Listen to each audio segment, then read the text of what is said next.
Es para mí un enorme placer encontrarme esta noche con todos ustedes. Les agradezco profundamente la oportunidad de haberme invitado a este lanzamiento de la campaña del programa de formación de valores, organizado por la Cámara de Comercio de Maracaibo, junto con una serie de organizaciones sociales y políticas cuyos representantes también nos acompañan y a quienes calurosamente saludo.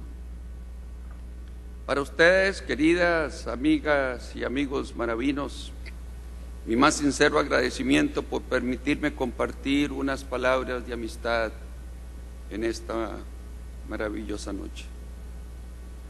La vida, como muchos de ustedes habrán concluido frente a un hermoso atardecer en una playa venezolana o junto a una buena taza de café, es una competencia entre nuestros propósitos y nuestras distracciones, entre los sueños que perseguimos y los espejismos que nos alejan de ellos.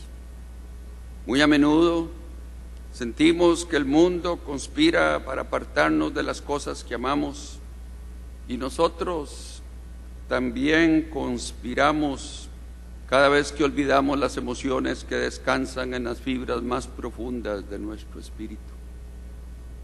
Es así que, angustiado por los trajines de la oficina, un padre pasa por alto el momento en que su hijo aprende a leer las primeras frases de un libro de cuentos. Que, preocupada por conservar su belleza física, una mujer olvida el sencillo placer de dormir la siesta en una tarde de lluvia. Que, impaciente por alcanzar la fama o la gloria, un joven renuncia a la tarea de cocinar para sus amigos un sábado por la noche.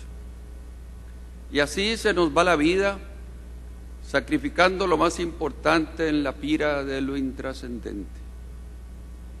Ilustrando esa idea, eso es exactamente lo que le sucede al conde Almaviva en la maravillosa ópera de Mozart, quien, después de haber pasado indecibles penurias por conquistar el corazón de Rosina, olvida el amor que siente por ella y se enreda en una compleja trama de seducciones, celos y engaños.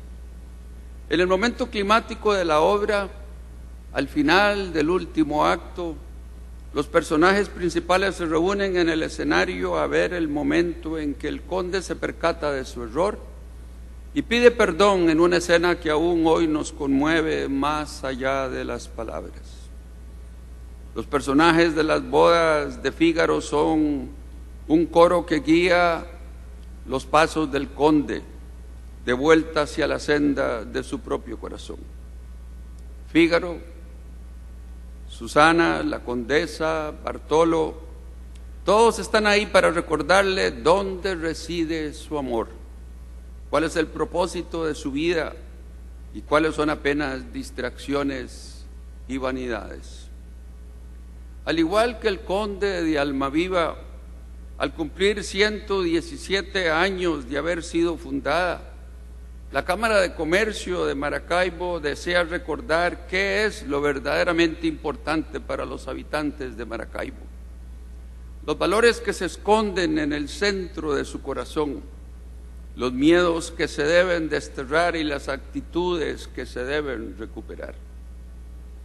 El programa de formación de valores que hoy inauguramos en este recinto académico es un recordatorio de que Venezuela es mucho más que las disputas que a diario dividen a sus habitantes, que es mucho más que los egoísmos que impulsan a algunos a cultivar odios y rencores.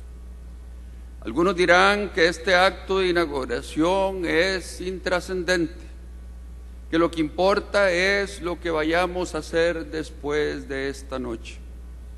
Pero lo cierto es que tan importante es el inicio como el desarrollo de cualquier campaña o programa de acción.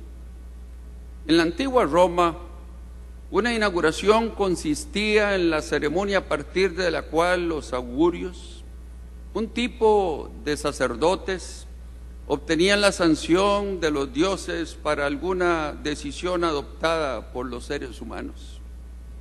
En el acto ceremonial, los augurios formulaban una oración, solicitando que los dioses manifestaran su aquiescencia a través de signos y presagios. Uno de los signos más benevolentes era el vuelo de las aves, cuyos trazos se seguían en el cielo. Cada uno de ustedes ha venido hasta aquí como ave migratoria, pero no en busca de calor y alimento, sino en busca de valores y principios.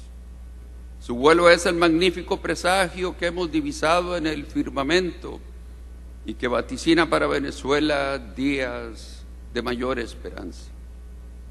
Sé que esta campaña sobre valores que hoy se inicia no es una mera ocurrencia. En la actualidad, todo ser humano se encuentra inmerso en difíciles encrucijadas, tanto en América Latina como en el Medio Oriente. La nuestra es una era tan absoluta como relativa, tan apegada a cánones como desprovista de ellos. Exactamente como lo describió Charles Dickens al inicio de su novela Historia de dos ciudades, retratando los años que antecedieron a la Revolución Francesa. Eran, dice Charles Dickens, eran los mejores tiempos, eran los peores tiempos, era la era de la sabiduría, era la era de la insensatez, era la época de la creencia, era la época de la incredulidad, era la primavera de la esperanza, era el invierno de la desesperación. Estos no son los albores de una revolución como aquella, pero queremos que sean los albores de nuestra propia revolución. Una que no se valga de las armas, sino de las ideas, que no se apele a la fuerza, sino a la moral. La nuestra es una época propicia para un cambio radical, una época en que la humanidad puede despojarse de sus más anquilosadas vestiduras y nacer joven y nueva. Las vetustas costumbres no están aseguradas a perpetuidad. No está asegurada la guerra, aunque algunos la crean consustancial a la especie humana, ni está asegurada la violencia, aunque algunos no puedan vivir sin ella. No está asegurado el odio, aunque casi todo el mundo lo sienta, ni está asegurada la discriminación, aunque casi todos hayamos discriminado o sido discriminados en algún momento de nuestras vidas. Si queremos verdaderamente forjar una nueva humanidad basada en valores, entonces nos toca preguntarnos cuáles de nuestros males son inevitables. Yo les aseguro que con excepción de la muerte natural, casi ninguno de nuestros sufrimientos es forzoso. Casi ninguno de nuestros dolores es inexorable. Esto quiere decir que tenemos la responsabilidad de garantizar que nuestra especie no sufra aquellos males que no tiene por qué sufrir. Ahora bien, no basta con que queramos un mundo o una ciudad mejor. Hay que actuar, y eso es algo que el programa que hoy lanzamos tiene muy claro. Si nuestro tiempo es, como dijera Dickens, la primavera de la esperanza y el invierno de la desesperación, entonces tendremos que aprovechar estas estaciones del año para alcanzar el cambio.